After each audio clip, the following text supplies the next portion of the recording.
Fagerlund motions out to his left. Desir going across the middle. Emmel off his hands and incomplete. He had daylight in front of him if he was able to reel that one in. Now brings up a 3rd and 10. And that was kind of the same thing that we've seen him run multiple times tonight. Just kind of 4 verts, put Fagerlund at the flats and see what you can do. Try to beat the safety, but Beulah's had a guy behind him all night. Huge 3rd down. Big indeed. This time Fagerlund up the middle, sheds a tackler. About a gain of 5. So bring up a 4th and 5 for Shiloh Christian. Michael Fagerlund, 5 yards on the carry there. Not a bad play call there to create a 4th and short situation, but this is almost the game on the line for the Skyhawks. This could be your ball game if you're Shiloh. Desir on a 4th and 4, makes the handoff inside. It's Emmel, and he's able to hang on for a 1st down across the 40. They're going to spot it at the 43. Shiloh's moving with under 6 to go. 15-yard pickup. Nice job there by the Skyhawks. Joey Desir, a nice pass. Getting up to the line of scrimmage here. Desir outside to Fagerlund, but it's sails just wide. Nearly the same kind of dangerous throw that the pick 6 happened back in the first half. Trying to lead his receiver, but led that one just a little too far, not able to get it to him out there in the flats. Good thing for the Skyhawks is as the clock stops. 5:49, down 16, need a score quickly if you're the Skyhawks. Fagerlund motioning out wide. Desir takes the snap, gonna throw it down the sideline, and it's gonna be caught, and daylight in front of him. That's a touchdown. Kyler Klein, his 1st touchdown grab of the year, and it came at a huge moment for the senior. 57 yards on the connection. Let's take a look at that one again. Nice job. I mean, these guys just running the same thing. The 2 inside receivers running towards the inside of the field. Emmel just beating his man. That's the freshman Shane Smith. Just took a step off maybe too soon and made him pay on the defensive side. The Skyhawks striking big in a big moment. Joey Desir with a big-time throw there, too. And now a critical 2-point conversion, down 10, to bring it to a 1-possession ball game. Desir takes the snap, pitching it out to Fagerlund. Fagerlund met at the line and in for the 2-point conversion. So we still have a ball game, folks, with 5:39 to go. An 8-point ball game on the touchdown and 2-point conversion, 44-36. Shiloh cutting that Beulah lead. Kyler Klein, a guy more known for his basketball skills for Shiloh Christian. Actually didn't play last year. Decided to come back after a year off. His dad motivated him to play football, and here he is connecting on a big 57-yard touchdown catch, his 1st of the year, making a mark for this Shiloh Christian team. Great strike there from Joey Desir. He's now over 250 yards on the night, 265, 13 for 24. Still has that interception on there as the lone blemish, but a great drive leading that time. Obviously, they came up with a huge conversion on 4th and 4. I think that's kind of the play that you have to look at that gave them momentum, had the incomplete pass the next play, and then the big strike. And it's not like Shiloh does anything fancy. I mean, they're sending 5 wide, sending them as deep as possible, just 5 go routes, a post route down the middle, 4 go routes and a post route down the middle, and they just challenge you to keep up with them. And obviously tons of athleticism, and we'll see here if they try to go for the onside attempt. That might be what they're setting up for. Certainly a possibility, because it has been very tough to stop this Beulah offense. With 5:39 to go, you like your odds recovering an onside kick here. Certainly did it. I don't know if it was intentional at the start of the second half, but they did get the ball back to start. So here we go. Popped up on the middle of the field. It's high up there, up for grabs. It's loose, and it looks like the Miners fall on it. So a huge recovery. That was Beauchamp on the recovery there to get Beulah back on offense. That was a textbook onside kick if I've ever seen one. Had the perfect bounce, went right over Melmer's head. Melmer's one of the most athletic guys on this team, and he couldn't get up to get it. It was in the perfect spot. The Skyhawks couldn't get there. Took a friendly bounce for Beulah, and they recover in a big, big spot. That's your right guard, Sam Benson, your left defensive end for Shiloh with that pop-up kick. So the big man can kick, at least the crazy ones.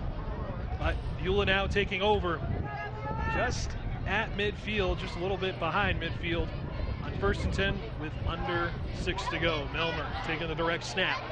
Just a gain of a couple. We'll bring up 2nd and 8. 2nd and 7, excuse me. The clock ticking here at Shiloh at homecoming. And that's all they're going to do is run the ball here. No chance they're putting the ball in the air this late, especially in such a tight ball game. And I'm telling you, if you would have told me this game was going to be 44-36, I would have bet the house that it wouldn't have been, and I would have lost all of my money because I did not expect this many points to be put up tonight. But it has been a track meet for sure. Certainly has. Certainly has, and we still have plenty of time to go, under 5 to go. Melmer, direct snap, bouncing out to the right side. A good chunk of yardage, but it looks like we have a penalty flag on the play. So we'll check it, see who it's on. That one came back near the line of scrimmage, so we'll see what the white hat says it is.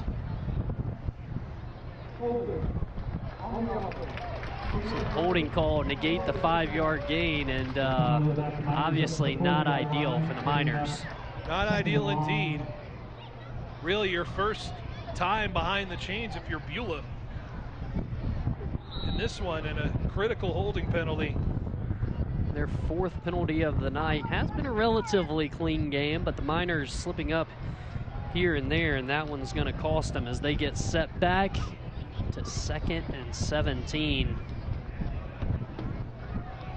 Shiloh looking to meet him at the line here, not give up huge chunks of yardage. Melmer's been doing that as we have a stoppage and a timeout. Timeout called by Beulah. That's their 2nd of the half. Looked like Jim Dooley was a little frustrated, and maybe his offense wasn't lined up correctly, and something that you have to look at a little bit more here in this situation as they take their 2nd timeout, like you said. But you know, this is a situation where you kind of have to look a little deeper into a play call or into an alignment, and maybe something they were trying to catch the Skyhawks on their heels a little bit. Maybe try for that first pass attempt, but I would assume that Beulah is going to try to keep it on the ground and keep it running as much as they can. How close do you think Jim Dooley's got to get to that 1st down marker to go for it on 4th down, you think? I don't know at this point. I mean, we've said throughout the broadcast, Trace Beauchamp's only punted the ball twice all year, so I don't think they're going to be itching to punt the ball any, but I think if you're within 4th and 5, you're probably going for it, especially at this spot on the field. Anything longer than that, especially now that you're behind the sticks in a 2nd and 17 situation, if you can't get it any closer than 4th and 10, then I think at that point you kind of have to punt it and trust your defense. We've seen read options by Beauchamp to Melmer. We've seen Clinworth up the middle. We've seen Armani Smith bounce a few on the outside. All kinds of options for Beulah now with 4:18 to go. The crowd coming alive here on a critical 2nd and 17. This is Melmer following his blockers outside. Nearly tripped up. Got plenty of yardage. Nearly a 1st down. He's going to be 5 yards shy, actually. 4 yards shy, excuse me. And so a huge pickup on 2nd and 17. And that was a huge pickup indeed. 13-yard gain. Melmer once again the guy that they go to, and we'll see a replay of Melmer here cutting it inside. Once again, Beauchamp the lead blocker, and it's not often that you think of a quarterback as a lead blocker, but Beauchamp has done a heck of a job doing that tonight. So a 3rd and 4. The Skyhawk crowd backing their team. Big 3rd and 4. It's Melmer going left side again. Got 1st down and more inside the 40 down to the 36-yard line, the 35-yard line, and a 1st and 10, a huge one for the Beulah Miners.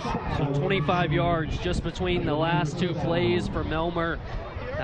All 4 times it's been number 8 getting his number called. They got the holding call and got set back to 2nd and 17.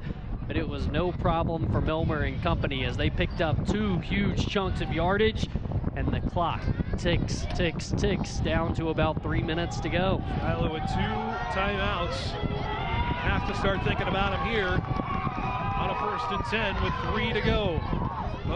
Elmer up the middle, a gain of 2. So it'll be 2nd and long as the clock keeps ticking.